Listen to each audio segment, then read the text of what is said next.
it's Sylvain again, so welcome to the channel. So today for this video we have Joel Valenzuela, so he'll be with me talking about the free Fiat challenge. So pretty excited to discuss about that, see if we can get a bit more crypto adoption with you, get to use it a bit more, so that's what it's all about. So Joel, just introduce yourself to start. Yeah, hey everyone, I'm Joel Valenzuela. I've been in the crypto space for about 7 years now. Time flies very fast. And for about 4 years, I worked for Dash. And most importantly, since 2016, I've had no bank account and have lived entirely off of cryptocurrency. And while there's a lot more that I do in my life than just that, that seems to be the thing that the crypto space most people want to talk about. So sort of my claim to fame. And basically, starting next month, I'm hoping to try to get a whole lot of people to kind of join me in living that lifestyle and just, trying to basically rely less on government-issued currencies. Yeah, that's right. So yeah, good introduction. And yeah, so you approached me to talk about that. I was like, yeah, right away, because that's that's the sort of thing I want to bring on the channel a bit more. Discuss about crypto, but also bring the the adoption part of it. A lot of people are discussing Lambos and moon boys and stuff like that. But I think it's, in order to go there, I think we probably need to facilitate adoption first, and then we'll probably get there if that's the case. But I guess the first thing, it was meant to be used as a currency, right? So yeah. So when again are you intending to start the challenge again? So that'll be May 1st. Okay. There's a few different people that are going to try to do it with me. So for me, it's not really a challenge because it's kind of my day-to-day life. Mm-hmm. And my point of view on everything is I'm not a big theoretical person. I like to talk about things in theory, but then I want to do them. Someone says, well, this wouldn't work there, that wouldn't work here. And I noticed that with when I started getting involved in Bitcoin back in 2013, and I kept hearing everyone, say, be your own bank. This is what's going to replace the fiat currency systems. This is, all this kind of hype and talk. And of course, just like with any true scientific method, right? You have to verify claims. You have a hypothesis and you test it. And I decided to test it with myself being the guinea pig. So late in 2015, I stopped accepting payment in fiat currency for anything. And at the middle of 2016, I closed my bank account, which I was using to cash out some Bitcoin to pay for rent. And then somewhere around the end of the year, the Bitcoin network became less useful for that kind of a thing. And so I looked for the next option that I could. This was, again, over a year before Bitcoin Cash even existed. And so I started using Dash. And after a few months, then I started actually working with Dash. And so during the whole thing, I've sort of lived the experience. And in the beginning, especially, there were some rough parts where I had to use a few little workarounds and live in a much more narrow way. And where I live in New Hampshire, at the eastern end of the United States, there's a huge concentration of people that actually want to use and live off of cryptocurrencies. So the environment here is really easy for that. And every time I'd have to travel for a conference or whatever, well, I'd call it that I'd be going out to the dark lands where there's no infrastructure. But today, things have changed so much.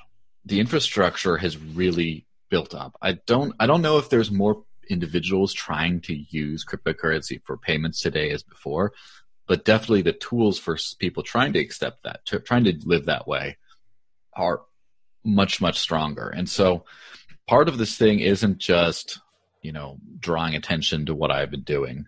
I also want people, I don't think people realize how easy some of this might be. And so, for example, I don't think a lot of people know that just about anywhere they go, especially in the US and Canada and major European countries, there's a lot of what we call chain establishments, whether it be restaurants or grocery stores or things like that, where you can actually buy a gift card with any kind of cryptocurrency or a few different kinds. and then just use it, and it's as seamless or more seamless sometimes than traditional fiat payments. And so just that one step, I think that people could put about 30% of their purchases, if not half of them, they could just do those through cryptocurrency today without even doing a whole lot of research. Yeah, that's right. And then like you were talking yesterday, I was watching one of the other show, and then I also looked into it for myself as well, because I'd like to, at least try, like you said, if I can make 30% or 40% of my transactions in crypto. So I looked into bitrefill.com, I think. And yes. So that's a great place. I think I downloaded the app. So that's what you're talking about, right? For the gift cards, about the chains, right? That's the one.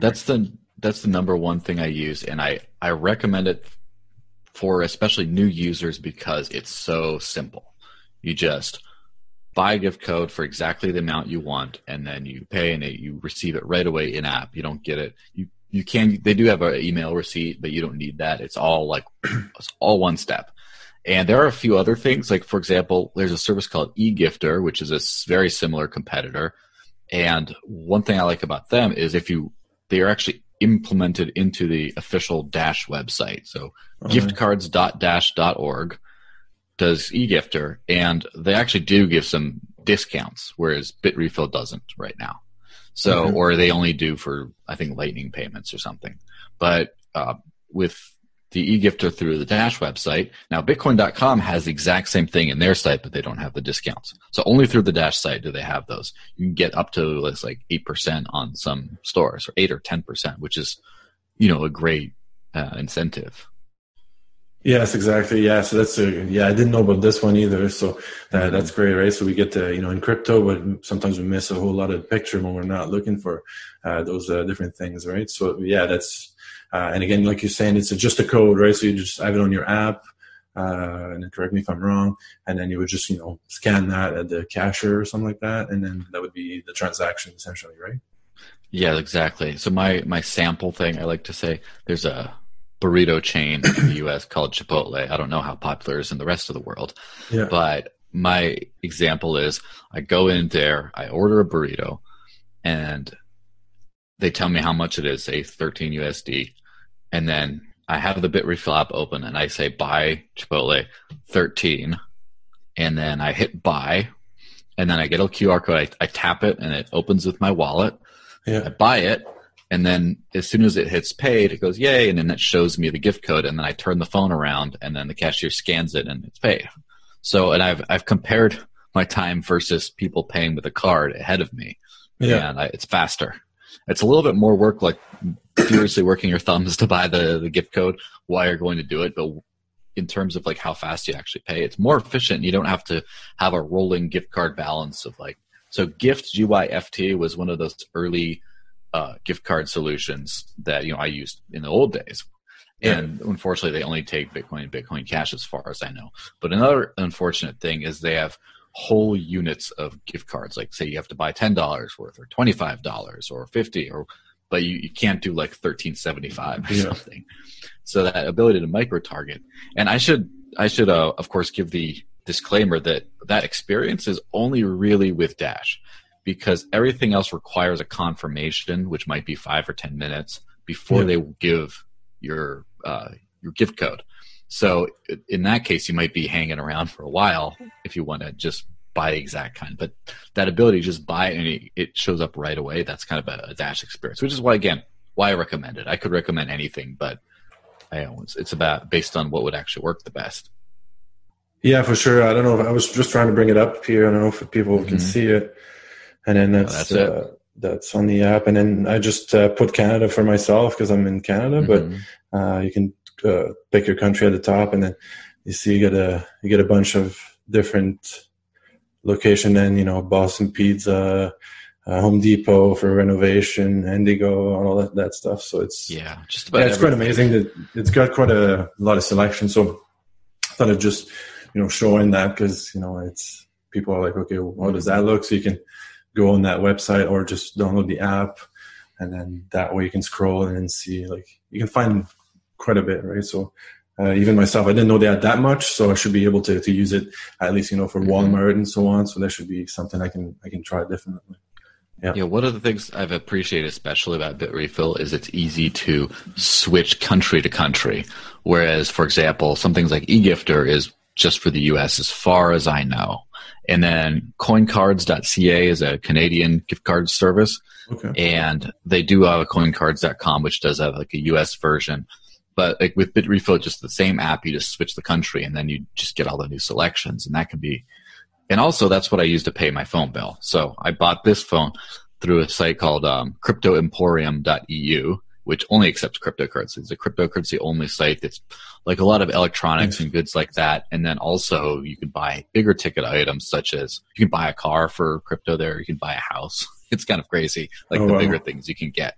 But so I bought this from there and then I just set up with a prepaid monthly account, but I didn't have to use any fiat. They just put in a SIM card and didn't charge me anything. And then I topped that up with Bitrefill. Every month I go into Bitrefill, I do prepaid, go to AT&T, enter my phone number and hit top up for, whatever the amount is.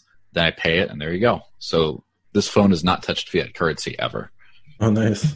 So maybe I missed a portion of what you said, or maybe we didn't talk about it. So let's say someone that gets paid, in fiat, obviously through a bank account. So, or maybe you don't even go through that, but I guess there's some service that you can get paid through that. But if it's not, then you would necessarily go through an exchange. So can you explain a bit more what you're doing in that? And yeah, so there's a few different ways. Obviously, the easiest way is if you actually can get paid in cryptocurrency directly. And if you work for some kind of company that's in the industry that you can do that, that works. I know, for example, the Edge wallet, which is probably the multi-coin wallet that I recommend the most. I like the user experience of the official Dash wallet better for just Dash, but if you're using other coins, I would definitely recommend Edge. Now, so I know the Edge team, I've known them for many years. They're great people. And as far as I know, they pay all or most of their employees directly in crypto. And so if you could do that, that works. But if you just have a regular job that does a direct deposit to your account every month, there's this service called Bitwage. And Bitwage, you can just send them as your bank information. And then every time you get the direct deposit, it comes out crypto on the other side. Now, I think that Bitwage is directly Bitcoin only, but they are integrated into Uphold, which is a great little exchange. It's also, by the way, integrated directly into the official Dash wallets. And then you can have it come out as whatever currency you want, for example, Dash. And so basically you can just set an automated thing. And as far as I know, the company that pays you doesn't even need to know that you're getting crypto. They just say, oh, this is the bank account we wire it to. And then you just kind of get that. And the good thing about having it go through a service such as Uphold is it's really easy to switch it to a whole bunch of other currencies. And they do have a debit card right now. I believe it's US only, but for the moment, I think that they're going to expand pretty soon. But you could basically get your entire salary in crypto and then have a functioning debit card that you can spend on everything. So just in case there's something you can't figure out a workaround for, I'm going to just convert it directly to fiat at the point of sale with a card. Oh, that's nice. Yeah, Bitwise. Yeah, I looked into it a bit more. I was like, can we actually, sign up and get the information to your employer? That'd be a thing to look at. Maybe not in Canada yet or something like that. I guess otherwise, if any Canadians are watching as well, you probably need just to go through an exchange to, send your money over it. But then you get a lot of fees in some aspects. So sometimes it's like, I know I'm using like CoinSquare sometimes, e-transfer, and then it's like, it takes 1.5%. So like if you put $500, it's like, you get like $492.50 or something like that. So it's like, it's already like, quite a lot of fees for, at first. And then they charge you fees when you actually pay for your crypto as well. And then you get, tiny ones, especially if you use Dash to send over to your wallet, right? So there's a bunch of different ways obviously the exchange is like the biggest way. It's the quickest way, obviously if you get something set up with Bitwage, that's the smoothest if you want to go all in like that. But there's some service that it serves two ends of the market that I'm a big fan of, and I also know the people that run it, called Lamium, Lamium.io. And that's a bill pay service. And the way it works is, say I want to pay my bills and I want to spend crypto, specifically Bitcoin or Dash. Those are the ones they accept. Yeah. And then someone like you wants to get crypto like Dash, and you don't want to pay all those exchange fees. You don't want to trust an exchange with your identity information, all this kind of stuff that, they have been known to possibly, abuse at some point, or whatever you value privacy, however it works out. So what you do is I upload my invoice to Lamium, and you as a verified bill payer, you pay my bill for me, and then you get the equivalent amount in crypto. And I don't think that you have to pay any fee. I think the bill payer might pay a little bit of an extra fee, but the actual, is in the person paying with the crypto. But so someone else could just pay someone's bills with their fiat and then get crypto as a in exchange for that. And so that's a great way if people don't want to sign up for an exchange and they don't want to go through all those fees, and they want to maintain privacy and they want to help the actual crypto ecosystem. That's a great way to get some. Yeah. So you've been using that. Do you know if it's available anywhere else, or is it just strictly United States, or is it? I think so I used it here successfully, and the U.S. is usually the hardest place for these kinds of things, because the U.S. financial system is antiquated compared to the rest of the world. Right now, there's a lot of people that I see using cards. I think the most common method is the chip method, where you insert it, and a lot of people still swipe. And everywhere else I see in the world, everyone's like, why are you even doing any of those? That's all, you just tap and you're done.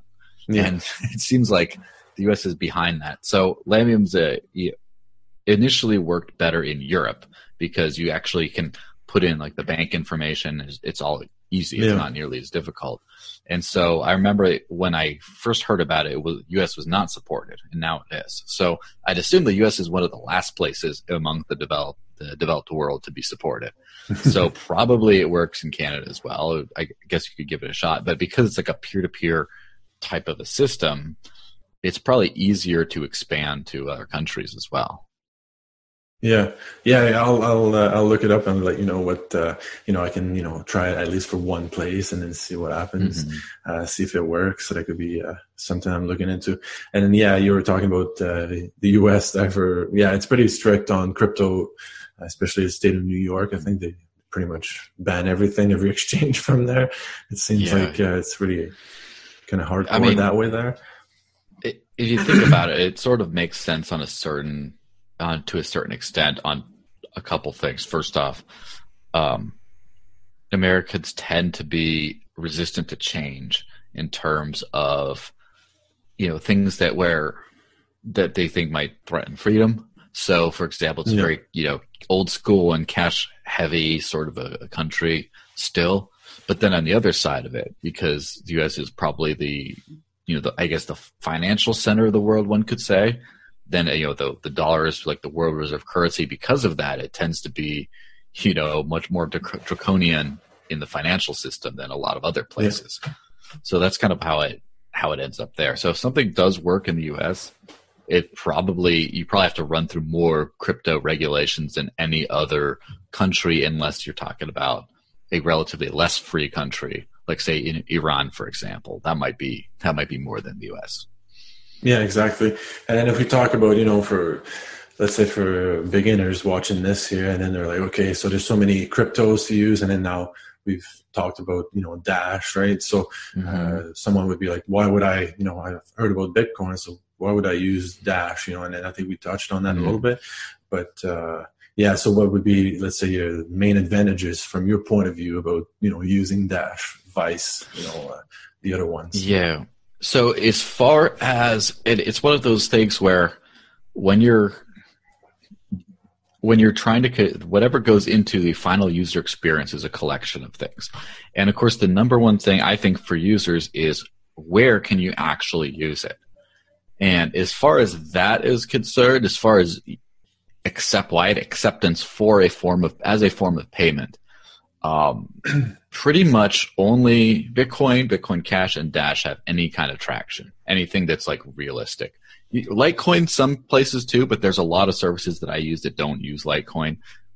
And so I would say it's got to be one of those three, if not four, but probably one of those three, just because otherwise you'll have a hard time actually using it, and then it's not that practical.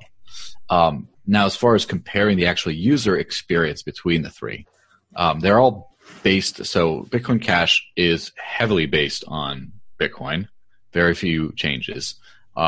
Dash is also based on the Bitcoin code base, but has quite a few changes.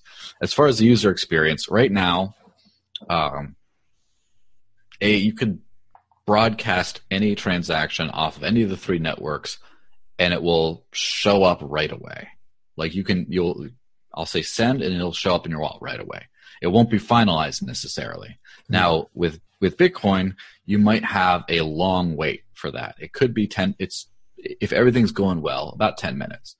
If everything's not going well, it could be several hours. And in fact, the last Bitcoin transaction that I remember using back in 2016 took about 2 weeks.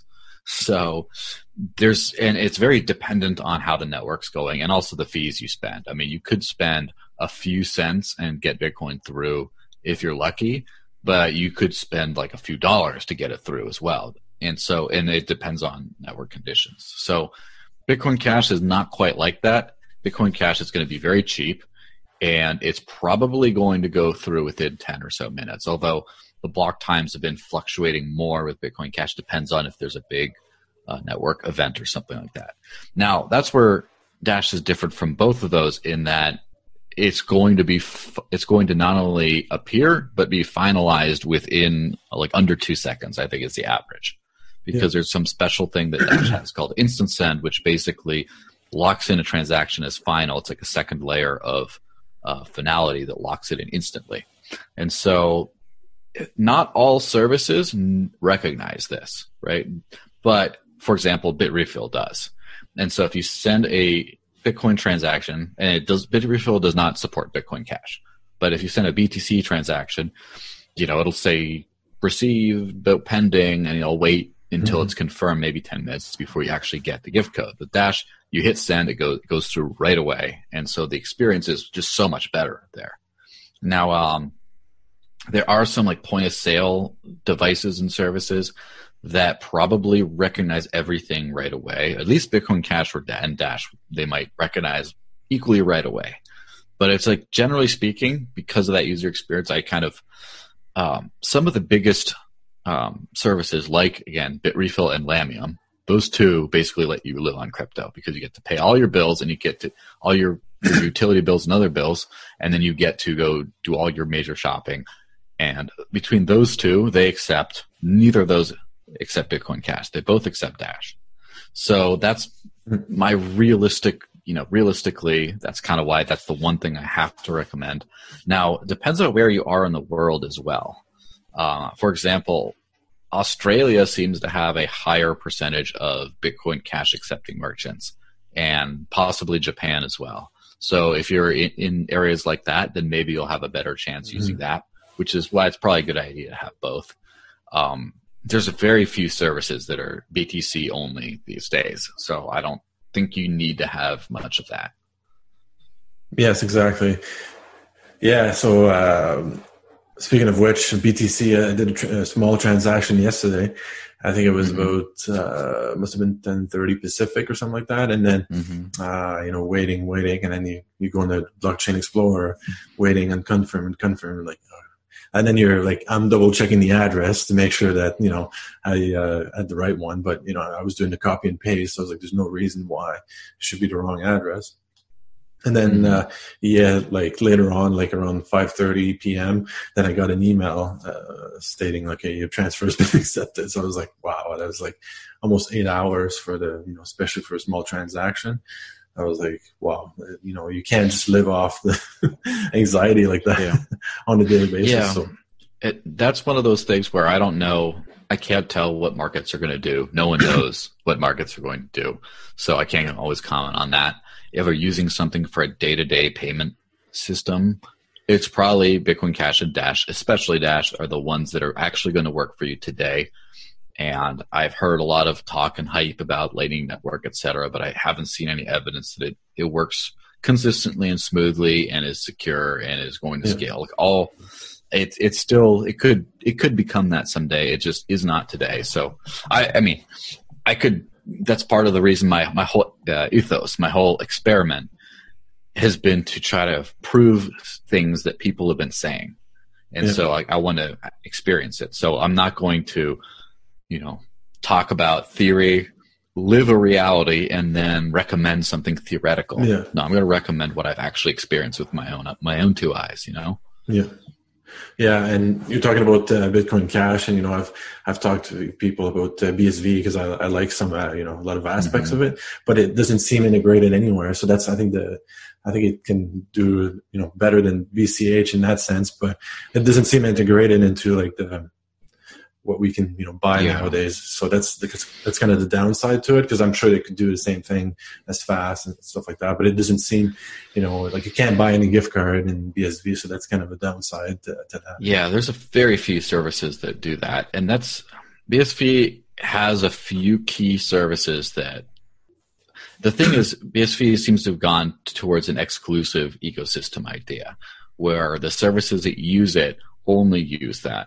And so, for example, Twitch, the BSV Twitter equivalent, is BSV only. And then Handcash is a great wallet that uses some sort of a username system that also is BSV only. And so a lot of the different services, I like that they're being created. I wish if they had, I think that they get a lot more traction if they open themselves up to other coins. And in that situation, I think that would in turn open up BSV to more applications. But right now it's relatively limited. Yeah, exactly. So, I don't know. Like you said, like you could have that Handcash, but then you could also accept something else. It's like the Bitcoin.com wallet. They also get, BTC, but then your user experience will be faster, especially for payments with BCH. But, but you can still, carry, that Bitcoin if you'd like, in the wallet, that sort of thing. So that's one reason I recommend a good swapping service. A lot of wallets have that, but I use something called SwapSpace. So swapspace.co, and it's basically an instant crypto swapping exchange that gives you a marketplace among ChangeNow, Changely, and a few other key providers. So whichever one you put in, it finds the best rate for whatever. And so that's really easy, because really, if you have one cryptocurrency, you have any of them. And so, for example, if I need Bitcoin Cash for something, I could switch some Dash over for that pretty easily.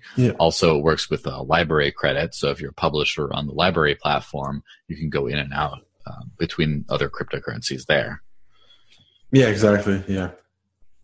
Probably another question, if I'm trying to think about, general people. So the price fluctuation, because, it's obviously affected by the market. So how do you deal with, let's say one day buy a Dash that's like, $80 US or something, and then the next day it goes, then a big dump to $40 US, let's say. So how do you deal with that? Because I'm pretty sure those like Bitrefill will still be pegged to like Fiat, right? So how have you dealt with that in the past? So to talk about conceptually first, theoretically, and then we'll go to more specifically. Theoretically, it's a lot like owning a business, to where depending on the business you have, your revenue stream is not always constant. You have ups and downs. And for example, here in New Hampshire, there's a very strong a service industry around tourism, and that's very concentrated in the summer and early fall months. So a lot of businesses don't make any profit most of the year, and then they have some big crazy months, and then they make all their profit, which unfortunately this year that might be the end of a lot of them, because there might not be a lot of traffic in the summer, but it's a different subject. So it's the same thing with cryptocurrency. You have to be able to hedge. You have to be able to hedge so that you can ride ups and downs. So for example, if you get a big price pump, that's a good time to everything you need, you buy. And then when the price goes down, you try to spend as little as possible. And then over a long term, assuming you have enough to be able to make those choices, like for example, if you have an income of like $3,000 per month, and your expenses are $2,500 per month, you basically cannot have any risk in the month to month unless you have some sort of savings. If you have savings, that's different.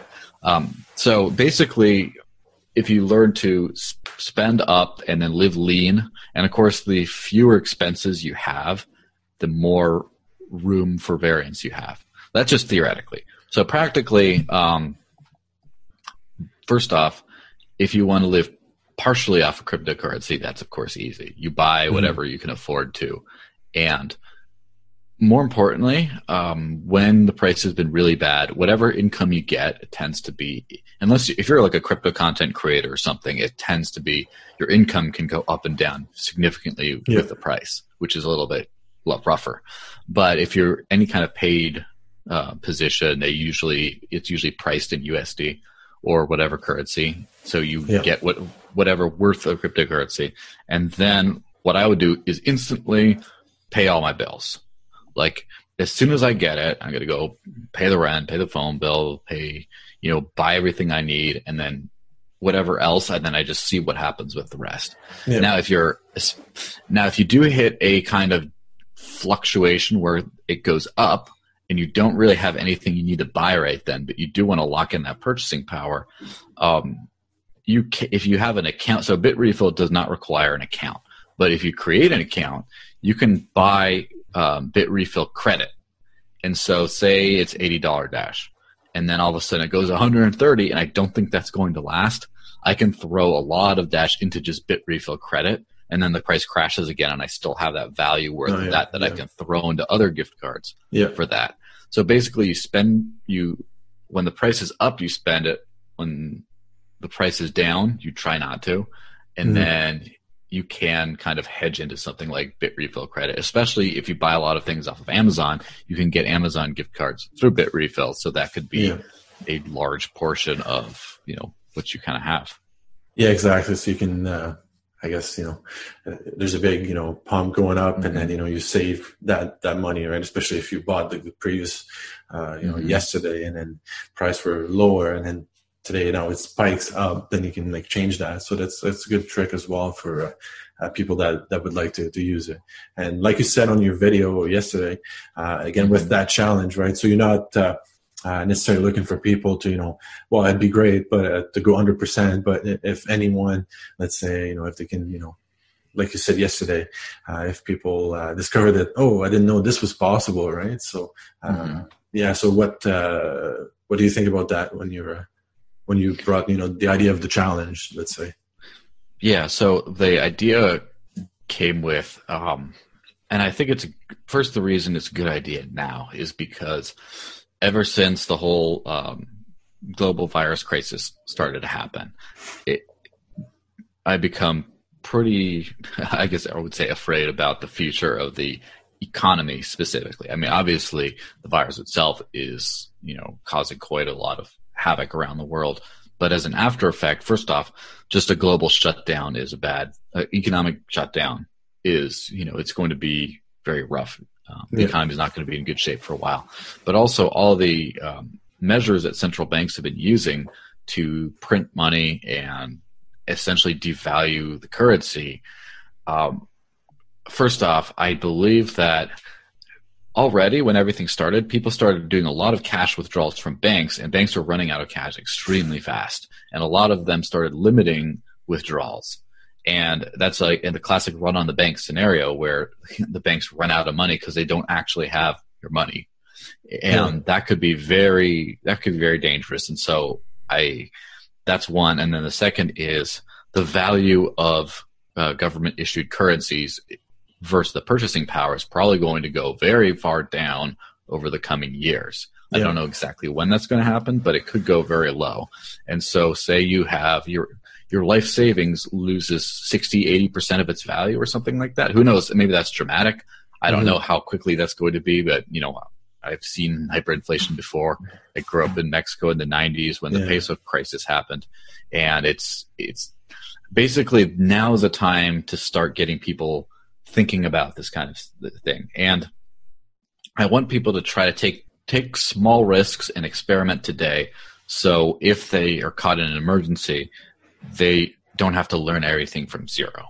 I want people to at least know that they can do this instead of being caught in a very bad situation.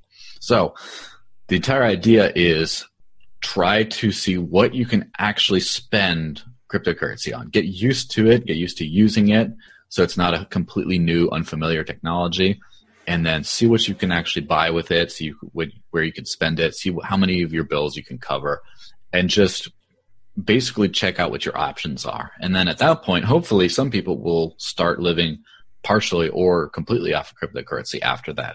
But even those who didn't, but who do try, who do take part in this challenge, now at least they know what they can do and how to do it. So if they just say, nah, it's too much work right now, I don't care about it, and then all of a sudden they start seeing some things that make them very scared about their financial future, then they can say, hey, let me dust off the old Bit Refill account. Let me see if Lemium still has any bill payers around. Let me see if I can get my salary converted, because I'm starting to get scared here. So at least I want people to, and even if relatively few people participate directly, there'll be enough, and there'll be enough media and attention around it that there's just more information out about that. Yeah. I think people need to be educated about what could be coming down the pipeline. And more importantly, I think that a lot of people on the correct side of history tend to have a weakness in that they focus on negative things. This is bad. Oh, the world's bad. Everything's going down. And they don't provide solutions. And so the solution isn't just government bad, get rid of government. There's a solution that comes past that. The solution is, here's a better way of living. Why don't we try that? Yeah, totally makes sense. And I think those economical impact, I don't think we're going to see it quite yet. So I think the more we're going to go into through the summer and then fall, and then by next, like Christmas, I think we're going to see even more so consequences then. I think it's kind of a delay aspect, because right now people have, the economy shut down, but I think, consequences of it when it comes to inflation and stuff like that, I think it will come much later, especially housing prices might go down, and then people will have a lot of debt, and interest rate might go up for loans and stuff like that because the banks won't get the money. I don't know. Yeah, there could be consequences. Obviously, people don't see it now, but I think it's something that could happen really. I don't know if in the near future, but certainly medium term, I think it's coming.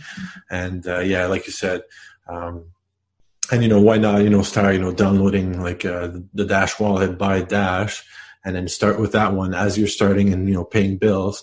Then you can get into watching videos and get to learn more about the environment in general, right? So I think that's something absolutely that we could recommend, I think, in that sense, right? Mm-hmm. Yeah. So the challenge. So like you talk about media. So would you, let's say, encourage people, if they do transaction, to post it on, Twitter challenge? Like, how are you intending to make that a movement or something? So any social media platform you use the hashtag Fiat Free Challenge. And whatever you're thinking about it, just you could say like, oh, I'm excited, or even say you think it's stupid. If you don't like it, you could say that too. Just use the hashtag, put it there. Obviously, Twitter is a big place where everything can spread very quickly, but even on other platforms, for example, on Hive, the social blogging platform, there's already a hashtag with that. And there's basically just start using it everywhere. If you have questions about it, do it under the hashtag. If you have experiences to report, like, hey, I just bought this with crypto, yay, happy, take a picture, put it out there, put the hashtag. Yeah. And I'm going to use that also because I'm going to do a video series about how to live off of Dash, and starting with how to use a wallet and like how it works, how scanning the QR codes works, how the addresses work, why there's a bunch of different ones, and then how do you pay each set of bills with it, just so that if someone doesn't, they don't want to go comb through resources for this, there's a one spot that at least they can go through and I'll just do this. Just every week or every twice a week, I'll do a new step and then just follow along. And then at the end of the month, or, and of course, we're trying to do this from May 1st to the May 31st. But if there is, there doesn't need to be an end to it, if some people are like, oh, I can't start now, I'll wait later, you can just keep trying that. And this is something that I definitely want to try to keep going and keeping people's attention for a long time, because it's something. When I talk to crypto people who I know are big investors in cryptocurrency, I know they're very knowledgeable, I know they're very passionate, and I ask them like, hey, what do you actually spend this stuff on? And there's a few people I'm very pleasantly surprised on. Most people know. Most people, and I've had people come over for conferences or to visit New Hampshire where I live, or when we had the Dash convention in Zurich last year, there was a local place that they got to accept Dash, and a lot of people were like, oh, basically unfamiliar with how to use a mobile wallet. Again, these are big time investors and supposed users, or they were just so excited because like, this is the first time I've been to someplace physically in person and actually spent my Dash directly. This is great. Like few people have any actual experience, or this is not really part of their lives, and so it's not just for new people who don't know much about crypto, but they know they should be involved, and it's definitely for those people too. But I'm also trying to knock everyone else off that ledge when they're sitting around, they're so close to being like an actual crypto user or an actual daily user, and they just need that little push to just, oh, I'm going to start spending this, I'm going to start doing that, and then there you go. That's what I really hope to get going. Yeah, for sure. Yeah, even for myself, I'm only recent in crypto. I think it started in 2018, around September. Mm-hmm. So I'm fairly new in crypto. So I've been exploring quite a bit, and I recently discovered Dash, and I thought it was great, especially for that payment portion. I didn't realize, transactions being so quick and protected, mm-hmm. that sort of thing. So I definitely need to get more into it myself. So I include myself in that, obviously, and especially with this channel, I'd like to promote. Yes, you can invest a bit. Everyone wants to make some profit sometimes, but if you really use it for what it's meant to be, I think we're going to see a much better view of crypto in general from people, right? So I think it's definitely something we can. Yeah, that's for sure. And I noticed, I was never really an investor in the past because, I was young, I was a kid, and then I didn't have, a lot of people don't have the financial means to set aside money that they can't spend and then hope it goes in value. And that's one of the reasons why with the crypto, for example, some people just say, oh, just stack sats, just buy Bitcoin, and then it'll go up and you're great. It's like, well, can you really afford to always? Can you really afford to have a large portion of your wealth locked up into something you're just not going to touch?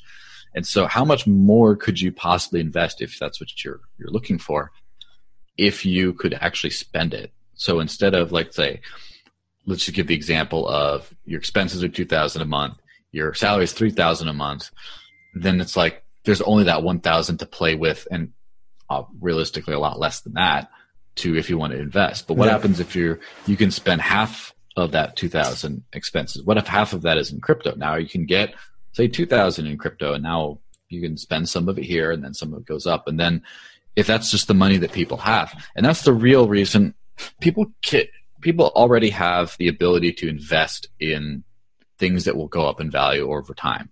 That already exists, but the common person does not. Most people aren't accredited investors. Most people don't have access to that kind of thing. Most people just have the money that they have in their bank account because that's what they have to spend on bills and other things like that. That's all they have. They're not that rich. And those people are going to lose out the most. And it always makes me sad when, the people engineering the systems end up always being okay. But then the people who don't have those means, they end up suffering. And crypto is one of those things that anyone can get into. Anyone can start using, and if someone's living on very limited means, but then they get to take their whole crypto, they get to actually spend it on things, so they don't have to, they don't have to panic sell or anything like that. Mm-hmm. Then I think that could really help a whole lot of people get out of a bad situation, or at least be able to actually have long-term investments that otherwise they wouldn't have any. Yeah, exactly. Yeah, and And again, that's perfect, time to, do that. Like we've mentioned in the video, introduce to it. You don't need to invest it. Just use it, for purchase, let's say on Amazon or something. You probably need something off Amazon. Go through, getting some crypto, buy, a gift card through Bitrefill. Then you're ready to go. You can buy that within minutes, essentially. Absolutely. And then, you can get started. So so I didn't want to drag this down too long. We discussed about the Fiat free challenge with Joel here. So I think we're going to wrap this up. If you'd like to know more information about it, I'll just include the links down below. Joel's channel as well. I'll put that in there. And then put in a bit of the information. Anyone would like to participate. And then if any one of you would like to, I'll put his Twitter and mine as well. It's always in there anyway, in the description. And just reach out to him and me, or if I don't know anything, about your specific question, I'll just refer and ask him about it. Absolutely. So I don't know, do you have any final word before we wrap this up? Yes, just use the hashtag Fiat Free Challenge everywhere, especially on Twitter. And then feel free to reach out to me at any point. And my channel is the Digital Cash Network on Library, LBRY. That's the main one, but it's also on YouTube. Yeah. And just hit me up directly. I'm at the Desert Links on Twitter. And just give this a shot. This might be one of the few times in your life you have the chance to try out something exciting like this. In the future, it could be either too late, or it could be everyone is now doing. That's just the way life is, and you just kind of go along with the flow. This could be an exciting time to be able to try out something that very few other people are actually doing, and be really on that cutting edge. Yeah, for sure. Yeah, so this wraps up the quick talk we had today. So thanks, Joel, for coming on and offering some, some of your time to. For sure, I appreciate it. So thanks for joining, and then everyone, we'll see you on the next video. Good day. Bye bye.